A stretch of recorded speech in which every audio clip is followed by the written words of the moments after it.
मुंबईत पुलाच्या उद्घाटनावरून काँग्रेस आणि भाजपमध्ये श्रेयवाद रंगल्याचं पाहायला मिळतं। मालाडमध्ये पूल काँग्रेस आमदार असलम शेख यांनी बांधल्याचा काँग्रेसचा दावा आहे, मात्र केंद्रीय मंत्री पियुष गोयल यांच्या हस्ते उद्घाटन होणार असल्यानं वाद रंगले। गोयलांच्या हस्ते उद्घाटनाला काँग्रेस कार्यकर्त्यांचा विरोध आहे। कार्यक्रमस्थळी काँग्रेस कार्यकर्ते मोठ्या संख्येने उपस्थित असल्याचं सुद्धा पाहायला मिळतं।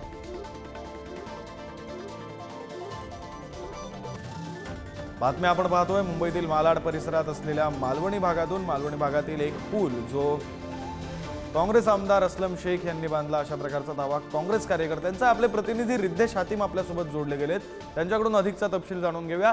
रिद्धेश, काय नेमकं घडतंय सध्या मालवणी परिसरामध्ये? काय कोणाचा दावा आहे आणि काय घडतंय आत्ताच्या क्षणाला?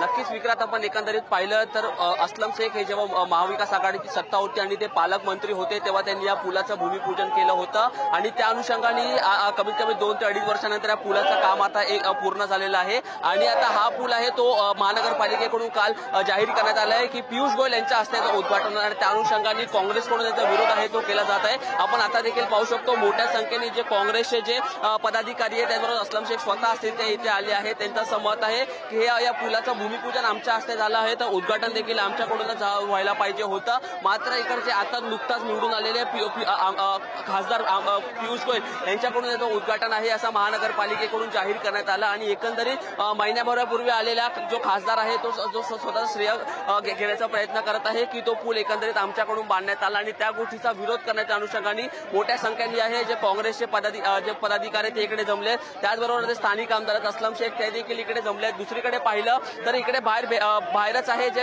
भाजपचे जे कार्यकर्ते त्यांना आता पोलिसांकडून थांबवण्यात आलं आहे। त्यांचं असं मत आहे की मागील एवढ्या वर्षापासून आमदार असलम शेख यांनी काहीच काम नाही केले आणि पियुष गोयल यांच्या हस्ते याच पुलाचं उद्घाटन झालं पाहिजे आणि त्या अनुषंगाने मोठ्या संख्येने जे भाजपचे कार्यकर्ते ते एका बाजूला जमलेले आहेत। एकंदरीत जे काँग्रेसच्या विरोधात त्यांच्याकडून आहे जी घोषणाबाजी देखील ते सुरू आहे आणि आपण पाहिलं पोलिसांकडून ते सर्व भाजपच्या कार्यकर्त्यांना व पदाधिकाऱ्यांना इकडे काही पदाधिकाऱ्यांशी बातचीत करूया। क्या दादा काय सांगाल, आज तुम्ही इकडे उद्घाटन करण्याकरता आले आहेत, मात्र ऑलरेडी इकडे काँग्रेसचे जे पदाधिकारी ते इकडे जमलेले आहेत?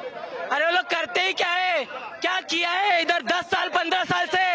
न शिक्षा में सहायता, न खिलाड़ियों का खेल में सहायता, न किसी चीज में सहायता।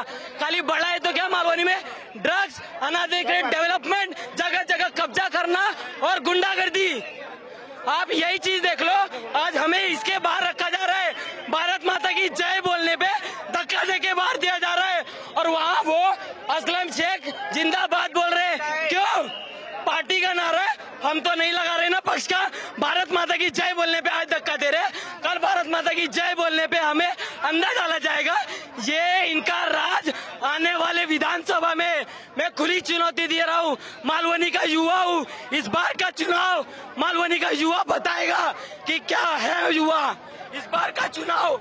नक्कीच आपण पाहिलं एकंदरीत आहे जो विरोध आहे तो केला जात आहे भाजपच्या पदाधिकारी व कार्यकर्त्यांकडून। दुसरीकडे आपण पाहिलं जे काँग्रेसचे जे पदाधिकारी ते देखील इकडे जमले आहेत त्यांच्याकडून देखील आहे जो एकंदरीत इकडे विरोध आहे तो केला जात आहे। असलम शेख यांचे चिरंजीव देखील आले, आपण त्यांच्याशी देखील बातचीत करूया। दादा काय सांगाल, आज तुम्ही इकडे उद्घाटन करण्याकरता आलेत, मात्र भाजपकडून आहे तो जे उद्घाटन पार पडणार आहे, आपण मात्र असलम शेख यांच्याकडून सांगण्यात आलं आहे की हे पुलाचं उद्घाटन आहे ते आमच्याकडूनच झालं पाहिजे। ते सगळ्यांना माहिती आहे कोणी काम केले आणि कोणी नाही केले। आता काय सांगा, तुम्ही माहिती आहे, सगळ्यांना माहिती आहे, एवढे कार्यकर्ता एवढे मला।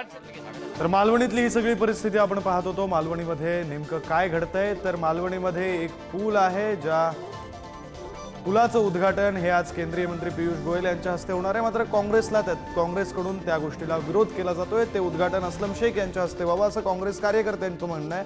धन्यवाद रिद्धेश, तुम्ही दिलेल्या सविस्तर माहितीसाठी। आणि आणखी नेमके काय अपडेट्स येत आहेत ते वेळोवेळी तुमच्याकडून घेतच राहू।